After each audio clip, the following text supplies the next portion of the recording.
Hamzah. Itu saudara sebapa dan seibu. Warisan Nabiya bidzaka dunan nasi,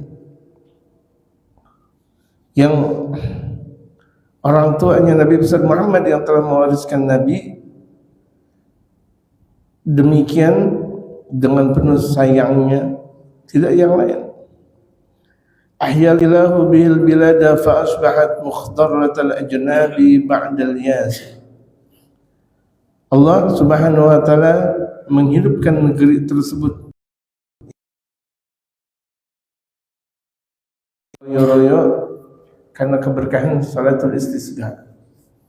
Ya, karena berkahnya dari salatul istisqa yang dipimpin oleh Sayyidina Al-Abbas radhiyallahu anhu.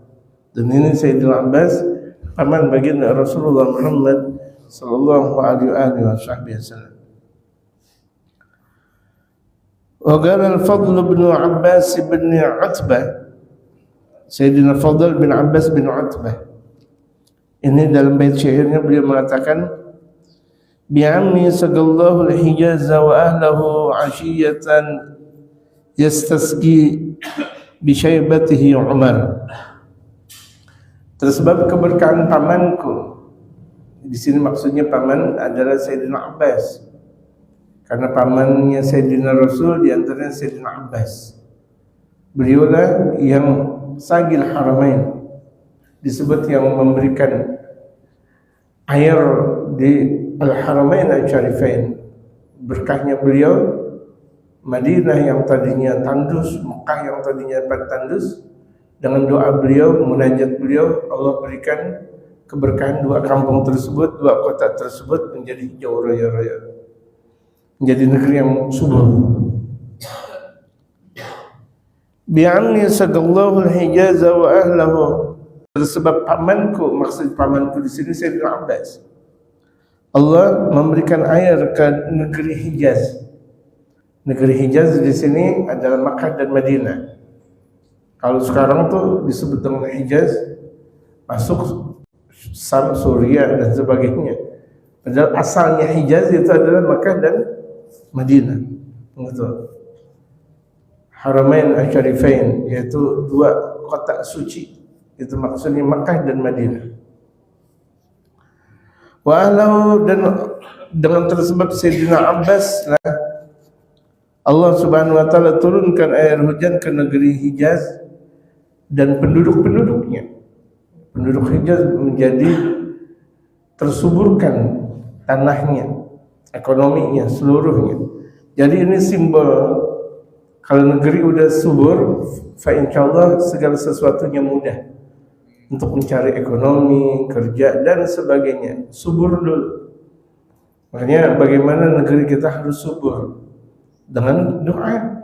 Tadi dikatakan dengan doa. Kalau Sayyidina Umar bin Khattab, beliau tawasul kepada pamannya Rasulullah Muhammad sallallahu alaihi wasallam. Makanya kan di minggu yang lalu saya sudah bicara kepada jamaah, kalau itu ada keluarga dan kerabat Rasulullah, kedekatan mereka secara nasab kepada Rasulullah, coba mereka yang coba baca doa. Karena dekatnya mereka, nasabnya mereka kepada Rasulullah Muhammad sallallahu alaihi wasallam. Ini min babil adab, ini dari permasalahan adab. Walaupun mungkin kalangan habaib itu sendiri mungkin nggak begitu ngerti tentang doa atau yang apa dia membaca, tapi kita sebagai adab yang beradab kepada Rasulullah, biarkan coba mereka yang baca doa. Gitu. Biarkan. Nah, ini kita ngikutin Sayyidina Umar bin Khattab. Kita mengikuti tingkah dan akhlaknya Sayyidina Umar bin Khattab. Padahal kalau misalnya kita lihat Sayyidina Umar lebih istimewa daripada Sayyidina Abbas. Ya kan? Sayyidina Abu Bakar, Sayyidina Umar, Sayyidina Utsman, Sayyidina Ali. Sahabat yang paling setia, sahabat yang paling agung di sisi Rasulullah Muhammad. Tapi beradabnya Sayyidina Umar kepada Sayyidina Abbas tidak lain dan tidak bukan karena beliau adalah pamannya Rasulullah Muhammad. Tawajjaha bil Abbasi fil jadbi raghiban, Sayyidina Umar menghadap kepada Sayyidina Abbas dalam keadaan pacaklik. Raghiban fama karra hatta ja'a bil diyamil matar, karena menghendaki ketika itu di Madinah dalam keadaan pacaklik agar diturunkan hujan. Nah ini dia. Jadi kalau misalnya kita lihat sekarang keluarga-keluarganya Rasulullah difitnah, bagaimana mau kemudian negeri ini menjadi negeri yang subur? Ya kan? Banyak yang di sana dan di sini berbicara tentang pembatalan nasab, penjegal nasab. Coba lihat keberkahan mereka. Lihat naudzubillah. Bagaimana kehidupan setelah mereka, anak keturunannya, naudzubillah. Jadi tentang permasalahan nasab emang sudah ada dari dulunya. Gak usah pakai di kotak-katik.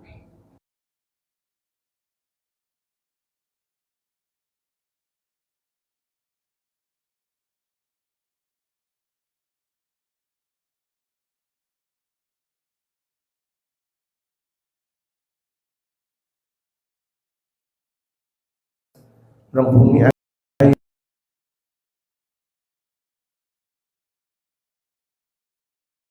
pacitan, ya kan? Emang karena dan nggak ada orang gila-gila banget jadi Habib, enggak. Oh, saya enggak, emang karena udah keturunan mau dibilang gimana? Itu karunia yang Allah Subhanahu wa taala berikan kepada mereka, keluarga-keluarga Rasulullah dan keluarga para aulia Allah. Seperti ada sebagian orang keturunan Wali Songo. Beruntung nggak? Beruntung, emang udah keturunan Wali Songo. Keturunan Sunan Gunung Jati, keturunan Sunan Bonang, keturunan Sunan Kalijaga dan sebagainya. Alhamdulillah. Dan itu keduanya nggak bisa dipropagandakan atau difitnah. Keduanya berjalan dengan sebagaimana. Emang udah keturunan mau dibilang apa? Seharusnya mereka yang keturunan Rasul, keturunan para wali, keturunan ulama harusnya bersyukur. Kemudian apakah ada orang mau menjadi sedong keturunan Rasulullah? Itu udah hak paten yang Allah miliki sifat tersebut, hak prerogatif Allah Subhanahu wa taala. Pernah dulu kita minta untuk kita keturunan ini dan ini? Enggak. Emang sudah Allah yang Subhanahu wa taala yang maha mentakdirkan kita. Nah, kalau misalnya mereka yang sudah berketurunan, alhamdulillah. Kalau yang tidak keturunan, itu juga bersyukur karena nabinya kita adalah Nabi besar Muhammad sallallahu alaihi wasallam. Syukurnya luar biasa. Wa fi riwayatin wa tafiqan nasu bil Abbas yamsahuna arkanahu. Bahkan dalam satu riwayat orang-orang itu langsung mulai mengambil bekas basuhan air hujan di badan Sayyidina Abbas.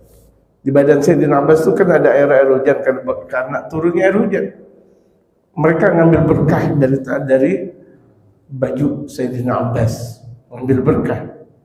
Kalau misalnya zaman sekarang ada bilang-bilang, apain berkah, ngambil berkah dari Habib, ngapain berkah dari Kiai?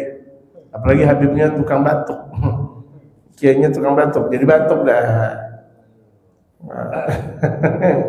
Jadi keyakinan yang keropos, keyakinan yang runtuh pada akhirnya semuanya bahkan keruntuhan. Gitu. Padahal ini sudah diajarkan oleh Sayyidina Umar bin Al-Khattab, dan di zaman Sayyidina Umar bin Al-Khattab bagaimana mereka mengambil berkah kepada Sayyidina Abbas. Kalau ini adalah bid'ah, pastilah Sayyidina Abbas menyatakan ini bid'ah. Atau kalau misalnya ini adalah bid'ah, Sayyidina Umar pasti bakal menyatakan bahwa ini adalah bid'ah. Di antara sahabat Rasulullah yang beliau seorang mujtahid, itu adalah Sayyidina Umar bin Khattab. Keilmuannya Masya Allah, semua Masya Allah. Wa yaquluna, kemudian mereka orang-orang yang ada di Madinah setelah mengambil berkah dari bekas air hujan di badannya Sayyidina Abbas, itu mereka menyatakan ahni'an laka sagil haramain. Beruntung engkau wahai yang memberikan air hujan kepada dua kota suci, yaitu Makkah dan Madinah. Asalnya hani'an laka ya sagil haramain, yakni itu huruf nidanya mahdhuf, dibuang. Ya, jadi akhirnya ya sagil haramain. Seperti ada orang misalnya ceramah Jumat, Ikhwanal muslimin rahimakumullah, ikhwanal muslimin. Kenapa rahimakumullah, ikhwanal muslimin? Kenapa dibaca ikhwanal muslimin? Karena takdirnya ya ikhwanal muslimin. Ada kata-kata ya, huruf nida. Huruf nidanya dibuang, pada akhirnya ikhwanal muslimin. Kadza fil isti'ab, demikian juga ada di dalam kitab Isti'ab Ibnu Abdul Barr fi Tarjamatul Abbasi radhiyallahu anhu. Ini karya Al-Imam Abdul Barr dalam biografi Sayyidina Ali, itu Khulafaur Rasyidin, dijamin oleh baginda Rasul Muhammad sallallahu alaihi wasallam. Jadi sebenarnya yang wajib untuk menjabat sebagai pimpinan Salatul Istisqa Sayyidina Umar. Lain ta'akhir, tapi beliau sengaja untuk agak sedikit mundur, beradabnya beliau agak sedikit mundur. Makanya tuh kalau misalnya kita lihat, dikala tuh saya lihat betul saya punya guru, gitu, lihat saya punya guru, semua guru-guru saya, kalau misalnya kira-kira tuh lagi berpapasan duduk dengan saya berpapasan duduk dengan beliau, tuh saya nggak berani untuk duduk bareng dengan beliau. Mau nggak mau saya harus mundur kira-kira beberapa senti atau mungkin setengah meter, dan itu adalah min haitsul bab, min haitsul adab. Nah, itu diajarkan kita dengan adab, itu dengan adab. Demikian mereka para guru-guru kita. Sampai kita lihat sejarah mereka para sahabat Rasulullah Muhammad ketika berjumpa, duduk bersama dengan Rasulullah, nggak berani untuk satu sejajar, duduk bareng, nggak berani untuk satu jajar. Mau nggak mau sahabat mundur sedikit. Ini dalam keadaan hidup, sampai bahkan dalam keadaan meninggal dunia. Kita lihat kuburan Sayyidina Abu Bakar itu nggak satu baris dengan kuburan Rasulullah Sallallahu Alaihi Wasallam. Ini kuburan Rasulullah. Kuburan Sayyidina Abu Bakar mundur sedikit di sini, nggak berani satu baris dengan Sayyidina Rasul, mundur sedikit. Kemudian Sayyidina Umar mundur lagi. Sekira-kira Sayyidina Abu Bakar palanya di di daerah punggungnya baginda Rasulullah. Nah, Sayyidina Umar sekira-kira berada di pantatnya Rasulullah Muhammad, bawahnya lagi. Nah, itu namanya adab. Enggak berani untuk langsung satu barisan tek. Siapa Sayyidina Abu Bakar, siapa Sayyidina Umar? Di sisinya adalah baginda Rasul Muhammad. Sampai kuburan aja mengajarkan kita adab. Iya betul jemaah. Sampai kuburan saja mengajarkan kita tentang adab. Betapa adabnya Sayyidina Abu Bakar di sisi Rasulullah, dan bagaimana adabnya Sayyidina Umar di sisi Rasulullah dan Sayyidina Abu Bakar. Lakinnahu ta'akhkhara an haqqi, namun ketika itu Sayyidina Umar sedikit membelakang, sengaja gitu. Ketika sudah dikomandangkan untuk salatul istisqa, Sayyidina Umar membelakang. Wa qaddama Abbas radhiyallahu anhu lil istisqa. Akhirnya Sayyidina Umar memberikan Sayyidina Abbas untuk ke depan, qaddama. Gitu. Kalau dikata gadima atau gaddima itu sengaja untuk tampil. Tapi kalau ini qaddama, Sayyidina Umar yang memberikan arahan kepada Sayyidina Abbas untuk memimpin salatul istisqa. Ta'ziman li Rasulillah sallallahu alaihi wasallam, karena mengagungkan Rasulullah Muhammad. Sayyidina Umar beliau pandang ini amannya Rasul Muhammad. Di antara orang yang persis dengan bapaknya Rasulullah itu adalah Sayyidina Hamzah dan Sayyidina Abbas. Persis dengan muka bapaknya Rasulullah dan juga persis dengan mukanya Rasulullah Muhammad. Jadi Sayyidina Abbas, Sayyidina Hamzah itu mukanya persis Rasulullah Muhammad. Wajar juga siapa? Pamannya. Makanya kan kalau misalnya kita lihat banyak paman mukanya persis kepada siapa? Ponakannya. Paman mukanya persis kepada ponakan. Gitu. Kalau paman hanya persis mukanya seperti ponakannya, bagaimana kepada anaknya? Lebih persis lagi. Gitu. Yang lebih bingung kalau misalnya ada orang tua nggak sama dengan anaknya. Waduh, ada orang tua nggak sama dengan anaknya. Yang seharusnya tuh anak implementasi atau artinya perwujudan jati diri orang tua. Kalau orang tuanya soleh berarti anaknya soleh. Kalau orang tuanya ahli ibadah berarti anaknya ahli ibadah. Kalau misalnya kira-kira orang tuanya ahli ibadah, anaknya tidak ahli ibadah, siapa yang salah di sini? Padahal ini kan mengambil dari jati diri seorang orang tua. Jadi kalau misalnya kita lihat ada orang soleh mempunyai anak yang soleh, wajar, karena memang maninya orang soleh sangat kuat. Mani itu sangat kuat. Mani artinya air mani, bukan mani artinya duit gitu. Sangat kuat gitu. Makanya beruntung kalau misalnya ada seorang perempuan dinikahi oleh orang soleh, sangat beruntung karena itu cikal bakal menjadi anaknya bakal soleh. Kalau misalnya itu orang tuanya, bapaknya nggak soleh, bagaimana anaknya menjadi anak yang soleh? Ya susah. Jadi kemungkinan anak bisa menjadi soleh diantaranya itu adalah faktor keturunan. Ini sangat kuat. Makanya kalau misalnya kita lihat yang menjadi kekuatan ulama di berbagai macam zaman dimanapun mereka berada, itu kalau enggak keturunan Rasulullah atau keturunan para wali, itu yang menjabat seorang ulama. Kenapa kuat dia? Dia punya yang satu kalau habaib keturunan Rasulullah atau keturunan para wali, keturunan ulama sebelumnya. Itu kuat. Itu. Akhirnya yang jadi ulama dia lagi. Kalangan habaib lagi, kalangan kiai lagi, yang dimana bapaknya adalah kiai, bapak moyangnya kiai, itu dia. Jadi itu diantara bahagian, karena jarang sekali ulama terlahir dari bukan ulama. Karena memang singa terlahir dari mana? Singa terlahir dari apa? Mungkin nggak singa terlahir dari kucing? Singa terlahir dari kucing mungkin nggak?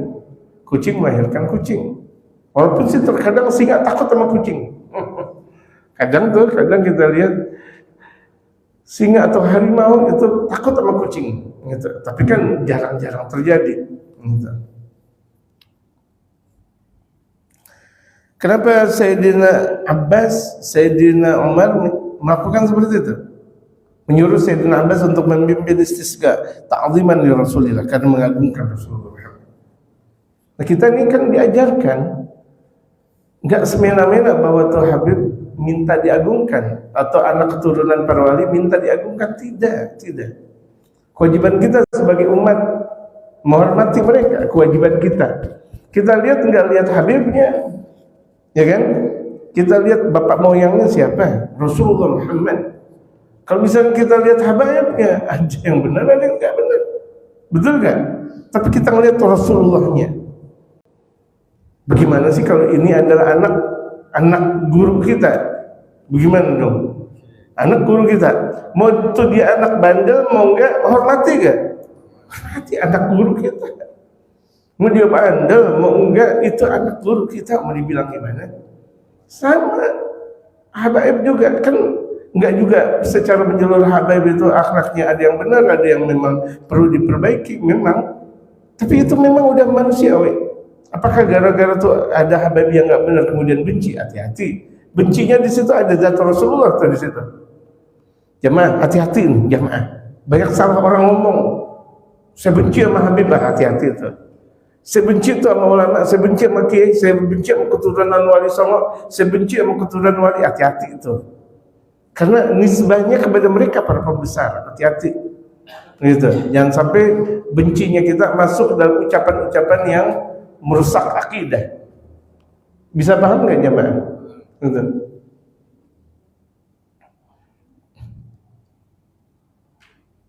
Sabarin. Kalau nggak sabar, nasihatin. Mereka juga para habaib, mereka juga keturunan para wali, keturunan orang-orang saleh juga terbuka. Nasihatin saya. Gitu. Jangan langsung main gaprok aja. Pukul aja, naudzubillah minzalik. Rasa bagaimana umat itu benci sama anak keturunan Rasulullah itu, benci bagaimana? Nggak bisa terukur lewat hati yang paling dalam nih. Kalau ada umat tuh benci kepada anak keturunan Rasulullah Muhammad, atau ada umat benci kepada anak gurunya sendiri, aneh.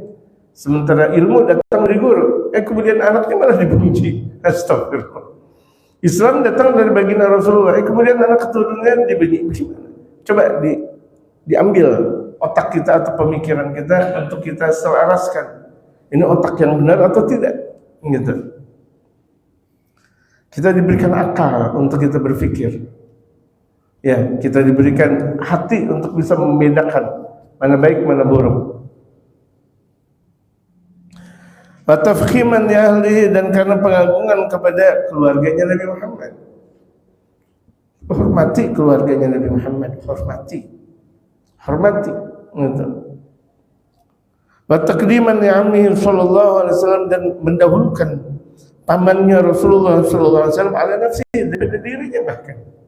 Kalau kita lihat Sayyidina Umar ketika itu khalifah, Khulafaur Rasyidin, kalau secara tertib keistimewaan, Sayyidina Umar lebih istimewa dari Sayyidina Abbas, betul kan? Tapi Sayyidina Umar kenapa melihat ini pamannya Rasulullah, aku tidak berhak untuk bermunajat kepada Allah di mana di situ ada pamannya Rasulullah, dan ini kan ajaran Rasulullah Muhammad. Saking cintanya Sayyidina Umar kepada Rasul Muhammad, jadi segala sesuatu yang bernasab kepada Rasul diagungkan oleh Sayyidina Umar bin Khattab.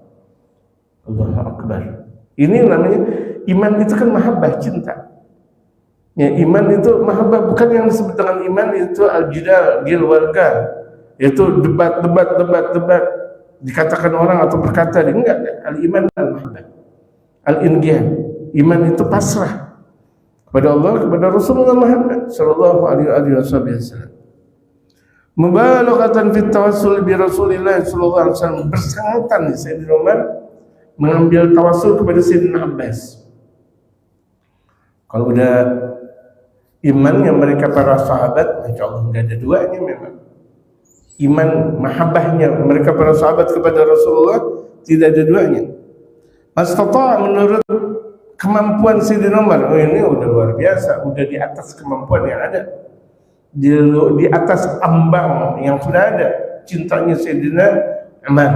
Bahkan Sayyidina Umar saking mau menjabat sebagai keluarganya baginda Rasulullah, itu cucunya Rasulullah dari anak Sayyidina Ali bin Abi Thalib dinikahkan oleh Sayyidina Umar bin Khattab.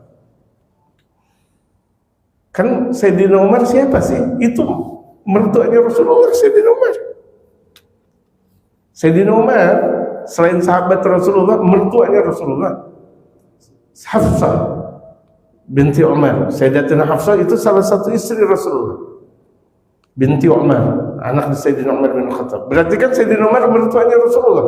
Tinggi nggak derajat Sayyidina Umar? Tinggi. Udah gitu beliau nikahin anak Sayyidina Ali bin Abi Thalib. Dinikahin pula. Karena aku mengharap untuk aku menjabat sebagai Ahlul Baitul Mustafa Muhammad, ahli baitnya Rasulullah Muhammad. Nikah dengan anaknya Sayyidina Ali. Padahal mau kita lihat secara urutan umur, antara Sayyidina Umar dengan Sayyidina Ali aja jauh. Lebih tua Sayyidina Umar jauh gitu. Antara Sayyidina Umar dan Sayyidina Ali bin Abi Thalib. Apalagi ini adalah anak Sayyidina Ali bin Abi Thalib, lebih jauh lagi. Tapi demi keagungan nasab. Dan Sayyidina Ali cinta kepada Sayyidina Umar, sahabat Rasulullah Muhammad. Gitu, insyaallah. Jadi itu sahabat-sahabat Rasulullah, seperti Sayyidina Umar, beliau enggak nikah dengan anak Rasulullah, tapi nikah dengan cucunya Rasulullah sallallahu alaihi wasallam. Kalau Sayyidina Utsman udah ketahuan nikah dua putrinya baginda Rasulullah Muhammad sallallahu alaihi wasallam. Sayyidina Ali tahu, ketahuan bahwa beliau nikah dengan putri Rasulullah, Sayyidatina Fatimah Az-Zahra. Sayyidina Abu Bakar tidak, tapi di antara anak Sayyidina Abu Bakar istrinya Rasulullah, Sayyidatina Aisyah. Itu saking erat tuh, 4 sahabat Rasulullah yang disebut dengan Khulafaur Rasyidin, dekat secara nasab, zahir dan batin. Wa hasan nasu 'ala ittikhadil Abbas wasilatan ila Allah azza wa jalla sya'nu. Dan Sayyidina Umar menganjurkan jamaah, yaitu orang-orang Madinah, untuk menjadikan Sayyidina Abbas sebagai wasilah. Pembahasan kita berjumpa lagi tentang wasilah. Kalau Sayyidina Umar ketika itu berdoa, mungkin enggak? Mungkin. Diterima enggak sama Allah? Diterima. Tapi adab Sayyidina Umar kepada Sayyidina Abbas. Gitu.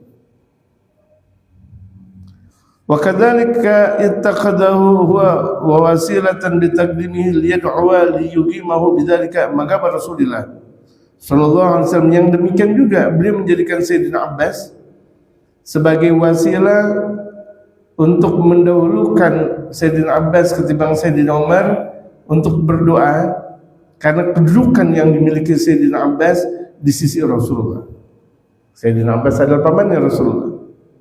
Ini kita sama pamannya guru gak ada adab-adabnya. Seharusnya ketika kita dengan pamannya guru, apalagi sih adalah orang tuanya guru, anaknya guru, cucu-cucunya guru, sama. Hormati, betul-betul hormati. Kita ketemu misalnya anaknya guru lagi maulidan nggak dapat berkat, kita diemin aja udah gitu. Astagfirullah. Cinta. Jadi kalau misalnya kita cinta kepada ahli bait Rasulullah, misalnya ada mereka para sahabat, para sayyid dan sebagainya, cintai. Gitu. Hina kana hayyan, di mana melihat Sayyidina Umar ketika kedudukan Sayyidina Abbas di masa hidupnya bersama Rasulullah. Ini Rasulullah Muhammad menjadikan Sayyidina Abbas seakan anak dengan orang tuanya. Ini Sayyidina Umar melihat akhirnya di masa hidupnya ini Rasulullah ketika bersama dengan Sayyidina Abbas bagaikan anak bersama orang tuanya.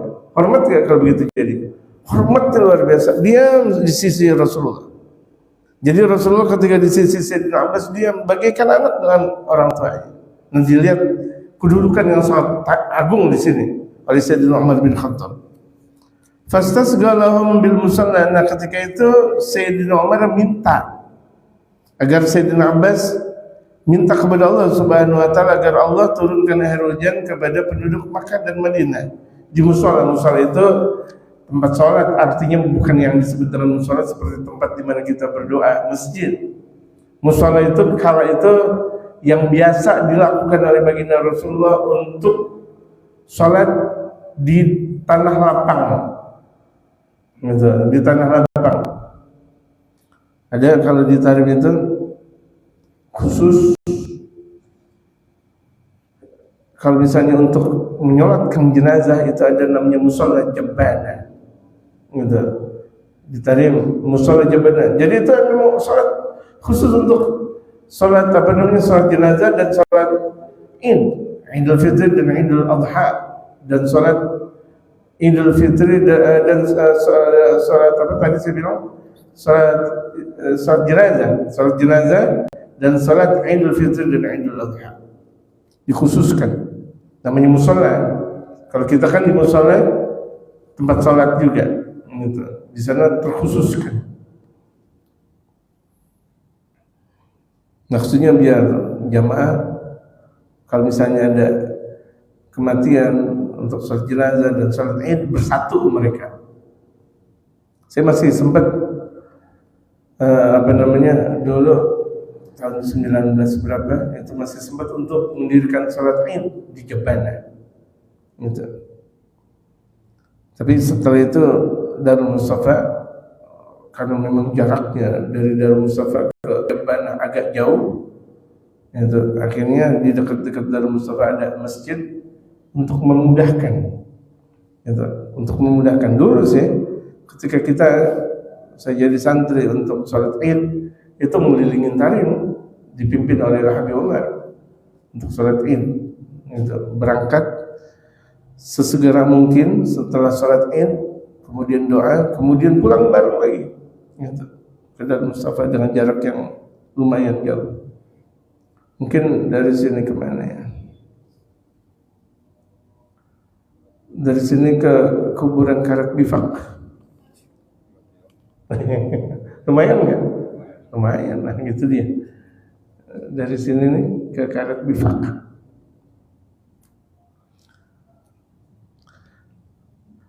Atau mungkin ke stasiun Palmerah lah, agak jauh lagi, lebih jauh lagi. Wajar dulu persatuan umat, gitu, untuk persatuan umat. Tapi karena sekarang Tarim sudah banyak ya, orang-orang yang ada di sana, ya akhirnya ada ta'addudul Jum'ah. Ta'addudul Jum'ah artinya berbilang-bilangnya salat Jumat. Seperti kita di Jakarta dulu satu kampung cuma satu masjid, ya kan? Atau mungkin dulu di Tanah Abang cuma satu masjid untuk salat Jumat. Nah sekarang di Tanah Abang kalau cuma sekedar satu masjid, untuk orang mau salat Jumat di mana? Akhirnya diperbolehkan menjadi 2 masjid. Akhirnya diperbolehkan menjadi 3 masjid dan 4 masjid. Kecuali kalau masjid yang pertama masih kosong, kemudian bikin masjid yang kedua, ya nggak benar nih. Masjid yang pertama masih kosong, kemudian dia bikin masjid yang kedua, ini nggak benar. Misalnya nih, Masjid Jami Mujahidin, kira-kira sholat Jumatnya kok banyak kosongnya nggak? Jamaah? Nggak ada yang sholat Jumat sini? Kosong nggak? Penuh. Penuhnya kira-kira penuh sampai mana? Sampai luar. Andai kan dibikin masjid lagi, di sini menjadi kosong nggak? Oh, kosong aja nggak? Pecah kalau begitu jadinya. Andai kan mungkin masjid lagi sekitar sini, kemudian ini menjadi kosong, ya tidak benar. Berarti itu menghancurkan nilai persatuan umat. Gitu. Jadi bikin masjid juga ada etika-etikanya, bukan kita bikin masjid ini untuk ibadah. Silahkan kalau untuk cuma sekedar masjid, tapi untuk tidak Jumat. Boleh orang membuat masjid tapi dikhususkan untuk salat berjamaah saja, boleh. Tapi Jumat terkhususkan. Soalnya kalau misalnya Jumat sini masjid ngadain, situ masjid ngadain, sini tempat kerjaan ngadain, kerjaan lagi, akhirnya umat tidak bersatu. Itu yang dikhawatirkan, ketidak bersatuan umat. Di setiap tempat kerja bikin masjid lagi, betul gak? Di setiap tempat kerja lagi bikin masjid lagi, bukan untuk enaknya beribadah, tetapi untuk persatuan umat. Dan bahkan bisa jadi secara hukum fikih, masjid yang kemudian yang kedua yang dibikin barunya itu tidak diterima pada akhirnya untuk sholat, karena niatnya buat apa? Sayang-sayangan atau untuk mendapatkan duit. Kalau masjid kan sedekahnya banyak kan. Hati-hati juga bikin masjid karena Allah atau tidak. Liyakuna ablagh fi ta'zimi, karena ketika mendirikan salatul istisqa di musala, artinya tempat khusus untuk salatul istisqa, itu lebih agung dalam pengagungannya. Wal isyadatu bi fadli ahli baiti, dan karena memang memberikan kekuatan keistimewaan ahli baitnya Rasulullah Muhammad, yaitu Sayyidina Abbas. Wa bayyana Umar radhiyallahu anhu dzalika fi du'ai haitsu qala Allahumma inna kunna natawassalu ilaika bi nabiyyina fatusqina wa inna natawassalu ilaika bi amri nabiyyika fasqina. Ini dijelaskan oleh Sayyidina Umar bin Al-Khattab dalam doa.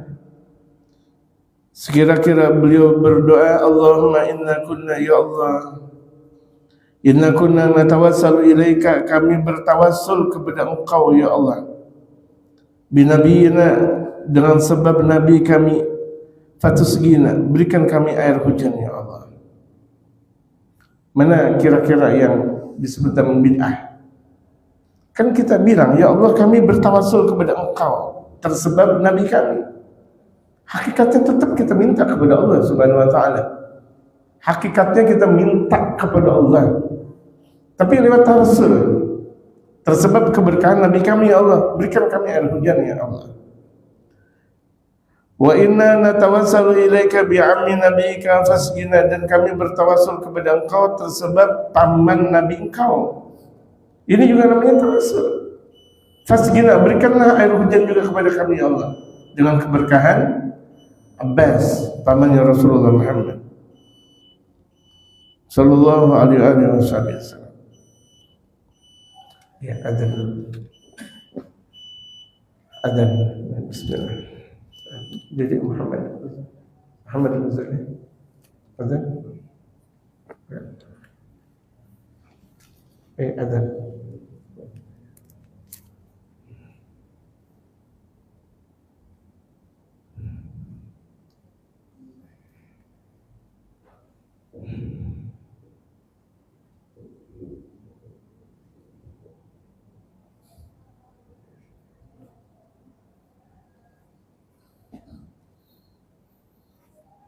Allahu Akbar.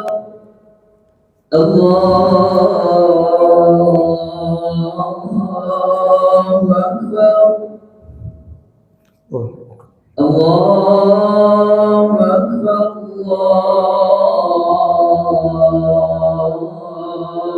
Allahu Akbar. Asyhadu an la ilaha illallah.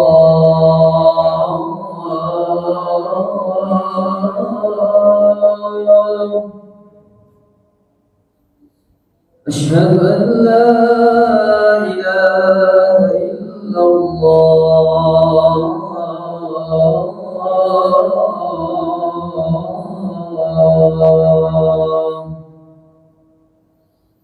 أشهد أن محمدا رسول الله.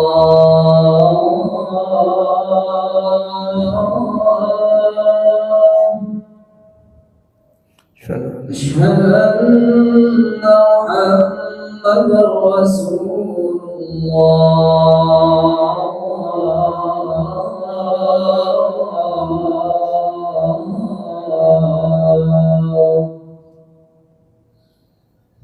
حي على الصلاة.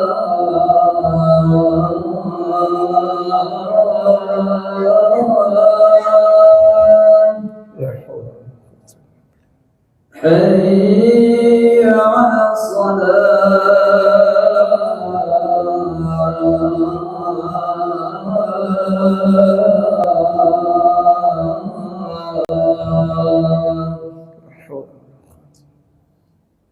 حي على الفلاح.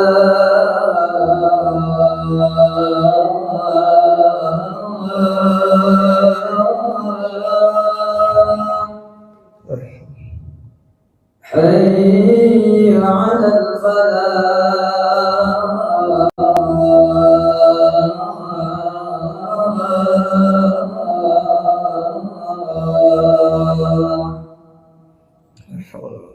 الله أكبر.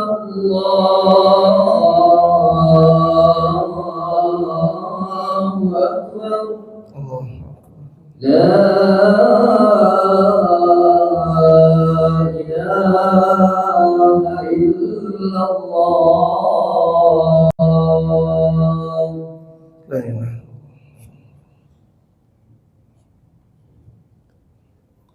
تم سورة القيامة.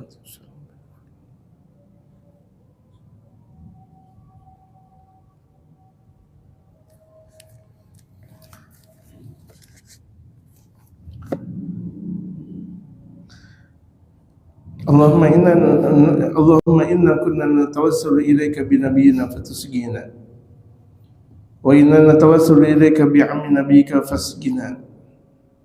Maksudnya di sini dikatakan yakni kunna natawassalu ilaika bi khurujihi bin nasi ila al-musalla wa du'ai lahum wa salatihi bihim.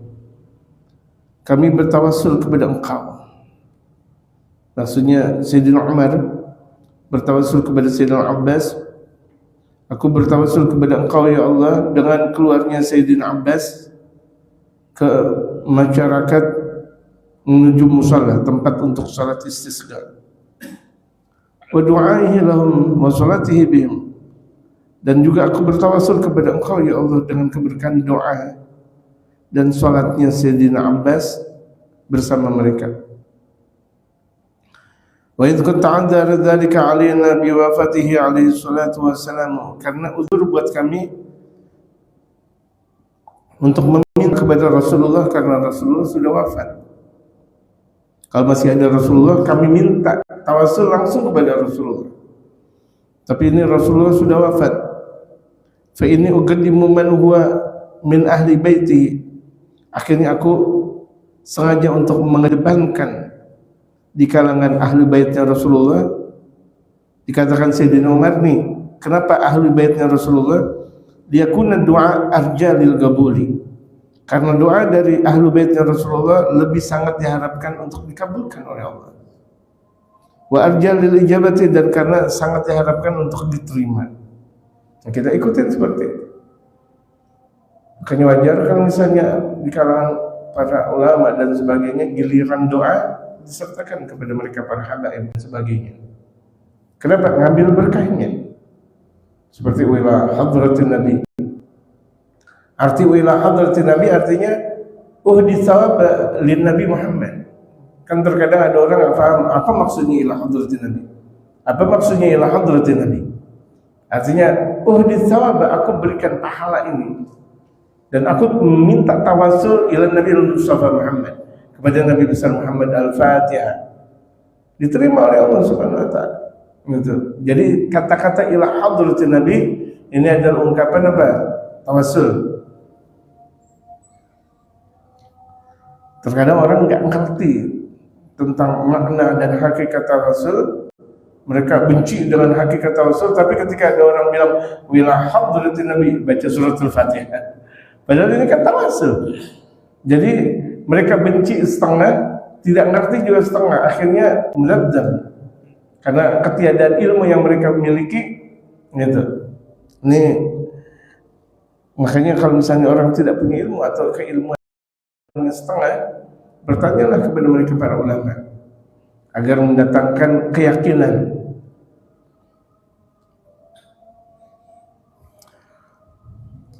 Walamma da'a al-Abbas radhiyallahu anhu, walamma da'a al-Abbas radhiyallahu anhu, tatkala Sayyidina Abbas mulai berdoa, tawassala bi Rasulillah sallallahu alaihi wasallam. Sayyidina Abbas juga bertawassul kepada Rasulullah, jelas. Tidak serta-merta kemudian Sayyidina Abbas minta kepada Allah, tidak. Ini adabnya lagi. Sayyidina Umar minta kepada Sayyidina Abbas.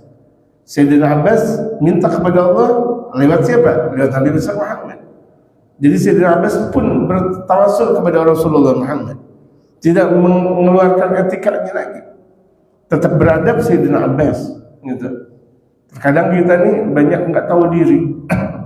Ya, kita nggak tahu diri. Kita kemudian diberikan manfaat, orang banyak ngambil manfaat, kemudian orang yang menjadi kita banyak manfaat, kita lupa diri. Seakan kulit melupakan, seakan kacang melupakan kulitnya. Kalau kulit melupakan kacang, nggak ada kacang melupakan kulit. Nah ini Sayyidina Abbas tahu di mana beliau berada. Beliau dijadikan sebagai sumber wasilah ketika ini karena baginda Rasul Muhammad. Akhirnya ketika beliau berdoa, tawassul kepada Rasul Muhammad. Berarti kan nggak mengurangi nilai etikanya Sayyidina Abbas kepada Rasul Muhammad sallallahu alaihi wasallam. Betul gak jemaah? Dan kita lupakan sejarah, gitu. Sayyidina Abbas dihormati karena pamannya Rasulullah. Makanya ketika kemudian masyarakat meminta kepada Sayyidina Abbas, beliau tidak melupakan Rasulullah. Tawassala bi Rasulillah sallallahu alaihi wasallam haitsu kana. Ketika itu Sayyidina Abbas bertawassul kepada Rasulullah sekira-kira beliau berdoa, waqad taqarrabal qaumu bi limakani min nabiyika li minhu. Sungguh masyarakat mendekat kepadaku karena kedudukan aku di sisi Nabi engkau. Karena kedudukanku itu adalah pamannya Rasul Muhammad.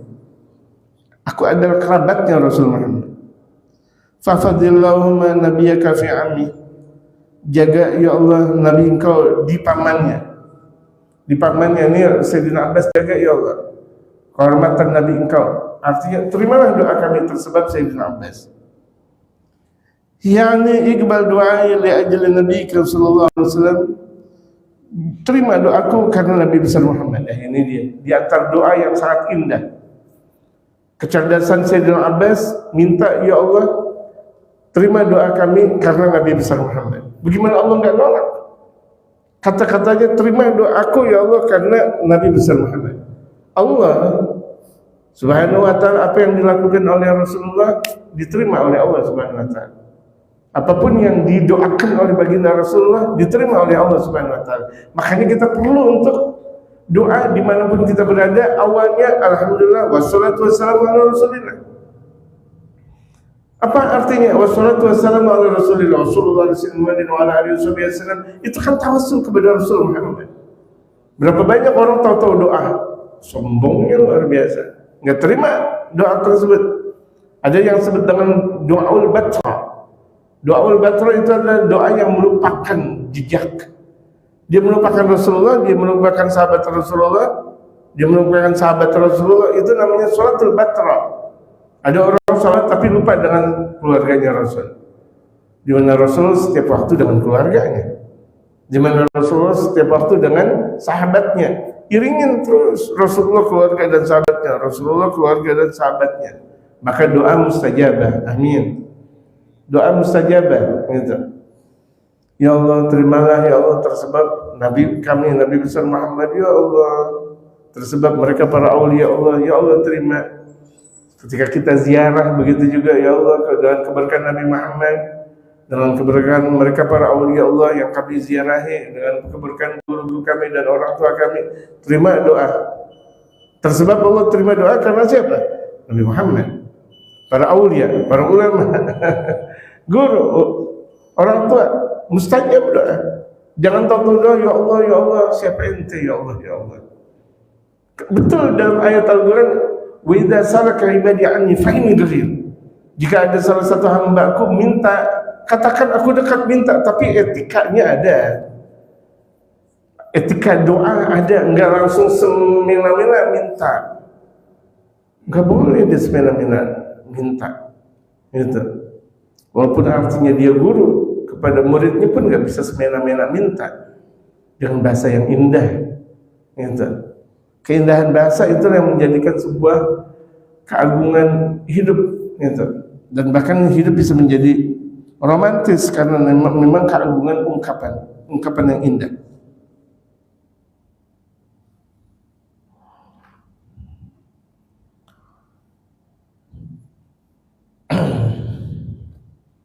Wallahu a'lam. Sampai sini diingetin jamaah.